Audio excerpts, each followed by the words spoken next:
రాత్రంతా రామకృష్ణ కళ్ళు మూయలేక తన భార్యపై ప్రేమ, ఆమె రహస్యంపై భయమా ఏది గెలుస్తుందో తెలియక తపన పడతాడు. అతను వృద్ధ పండితుడి దగ్గరకు వెళ్తాడు. పండితుడు చెప్తాడు, ఆమెను నువ్వు అంగీకరిస్తే శాపం తొలగిపోతుందని. సీత తన భర్తను ప్రేమతో చూసుకుంటుంది. రామకృష్ణ ఆప్యాయతను అనుభవిస్తూ అతని మనసులో గందరగోళ పడతాడు. కొంతమంది గ్రామస్తులు సీత రాత్రి కనిపించకుండా పోతుందని గమనించి రహస్యాన్ని గుసగుసలాడుతుంటారు. రహస్యం గ్రామానికి తెలిసిపోతుందేమో అని రామకృష్ణ భయపడతాడు.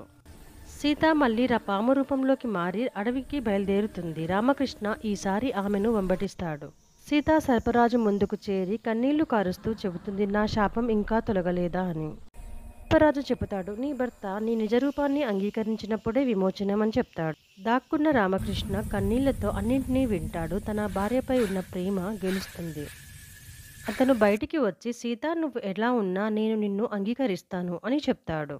రామకృష్ణ నిశ్శబ్దంగా ముందుకడిగేస్తూ హృదయం గట్టిగా కొట్టుకుంటూ, నేను నిన్ను చూసి భయపడ్డాను, కానీ ఇప్పుడు తెలుసుకున్నాను నీ ప్రేమ నిజమైంది. ఆ వెనక్కి తిరిగి చూస్తుంది. ఆమె కళ్ళల్లో కన్నీళ్లు, ముఖంలో శాంతి కనిపిస్తాయి. రాజు నెమ్మదిగా పలుకుతాడు, శాపం ఇప్పుడు ముగిసింది అని.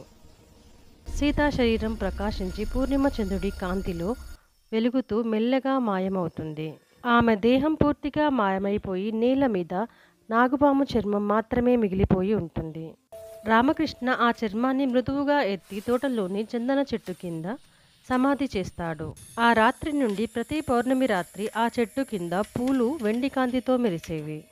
గ్రామస్తులు చెబుతారు, ఆ చెట్టు నీడలో నిలబడి పాట పాడితే సీత ఆశీర్వాదం వినిపిస్తుంది అని. చంద్రుని కాంతిలో ఆ చెట్టు సన్నగా తూలుతోంది. గాలిలో మృదువుగా సంగీతం.